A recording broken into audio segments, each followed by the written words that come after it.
Yeehaw! Ladies and gentlemen, we are going into week 3 of fantasy football. We've got 2 weeks down in the books on your PB&J sandwiches. Layer them in there with 2 nice pieces of white bread right there. Nice and tasty. We are getting into the must-start kickers for your fantasy football teams going into week 3, guys.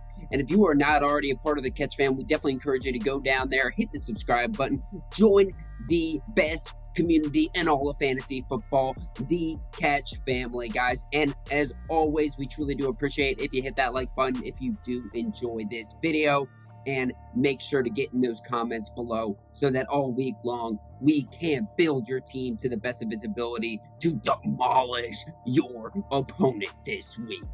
But with that, there's nothing else to say. Let's get into it. The must start big leg, huge knee kickers of the week. Number 1, the man who never missed an extra point at Auburn University, Daniel CARLSON for the Las Vegas Gambling Raiders. Let's get it, guys. This dude is on track to repeat as the best kicker in football and the best kicker in fantasy football. Right now, at number 2, coming off a 13-point fantasy performance against the Arizona Cardinals, looked absolutely dominant. Hit it all day long, baby. And the week before that, he had 9 fantasy points against the Los Angeles Chargers, going up against Tennessee Titans defense, which just had an absolutely embarrassing loss to the Buffalo Bills and gave our guys Tyler the Bass Man, Fisher Man, a great fantasy performance. I expect Daniel CARLSON to absolutely unload that leg onto the Titans and just get it done. Put him in your lineups, guys. This guy's an absolute stud, and he's got the flow that flows back in the back of his hair, and it is just absolutely fantastic. Up next, the man from North Penn High School, Brandon MCMANUS from the Denver Broncos. Man, does that offense and does that team in Denver disappoint you so far this year? I mean, Nathaniel Hackett looks like he might be fired by the end of the season. This guy can't call a timeout to save his life. When he's about to call the T, he just stutters, he freaks out, and he gets to put his hands down, and it has just led this team to absolute disarray. Who knows what the Denver Broncos are doing? But what I do know is that they are getting it done with my man, Brandon MCMANUS. Hit it from 50 yards. He got it done. 3 field goals last week against the Houston Texans. He was really the reason they won that game, guys. And guess what, man? If they didn't have that delay a game because Nathaniel Hackett can't get it done for timeouts, he would have had another.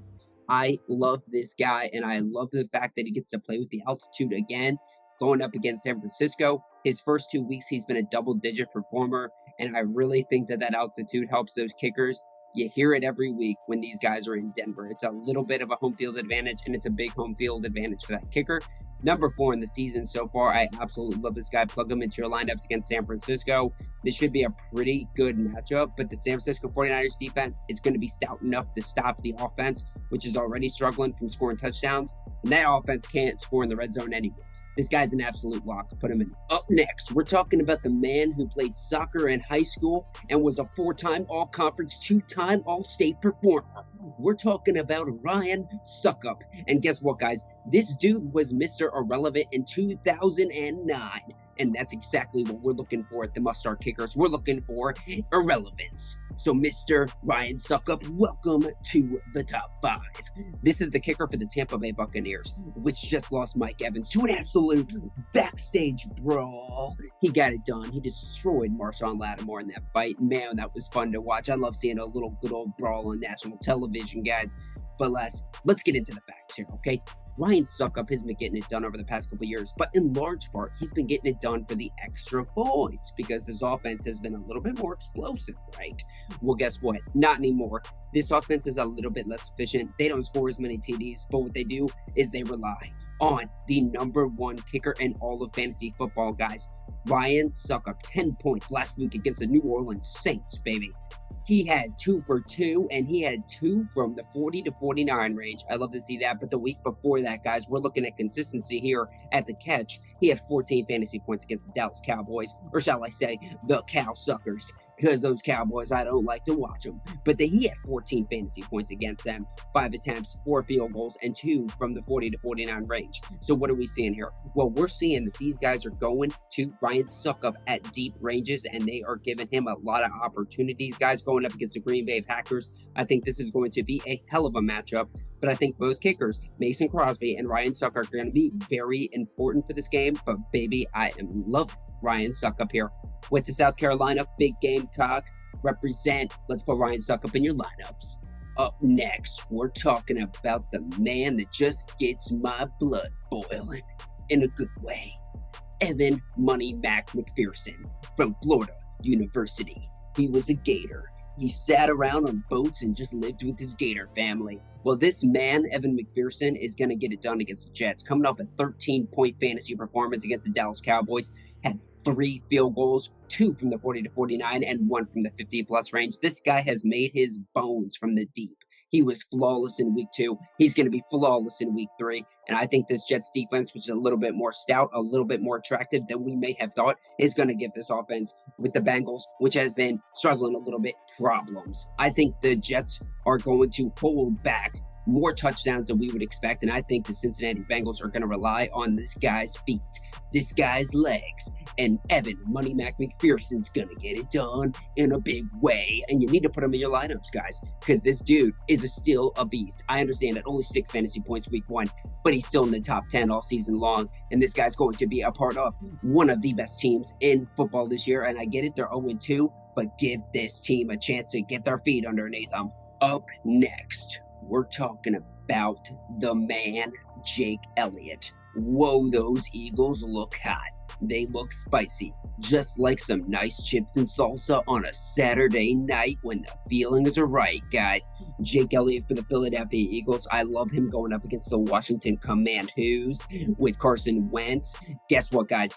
Let me just say, this is a deep dig right here. Jake Elliott got a full ride scholarship to the University in North Dakota. He said, hell no, I'm not going to be an alumni with Carson Wentz. I'm going to the University of Memphis. And guess what? I think this is going to come back in a big way, guys, because I think the Eagles defense is going to ride high against Carson Wentz, and I think Jake Elliott is going to get it done against the Washington Commanders. Division game. Washington Commanders defense is terrible. The Eagles offense is nice.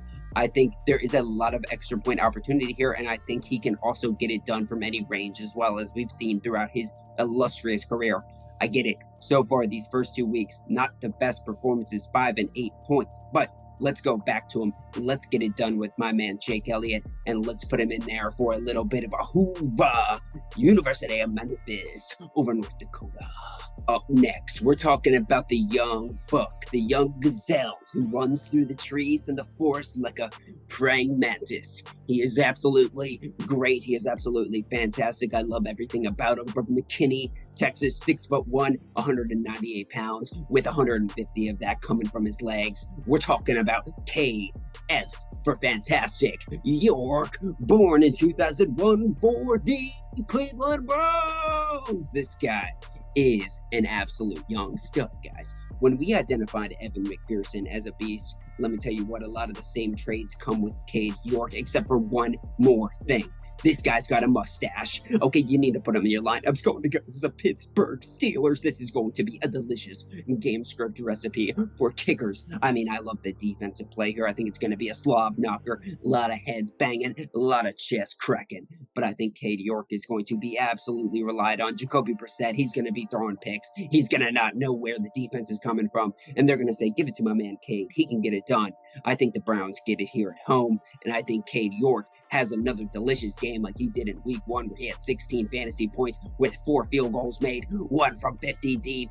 I think he's going to have a great one. And I know he's coming off a 5-point fantasy performance against the Jets, but guys, we got to wipe that one away, put it in the trash, and let our mustache man take us to victory. What we're talking about here, guys, is Brett Maher for the Dallas Cowboys. Sneakily, this Cowboys team looks like they might actually still be in the mix right now, guys. Brett Maher for the Dallas Cowboys from College of Nebraska. I like this guy. 12 fantasy points against the Cincinnati Bengals, going up against the Giants team, which has been a little bit succulent to the kicker position.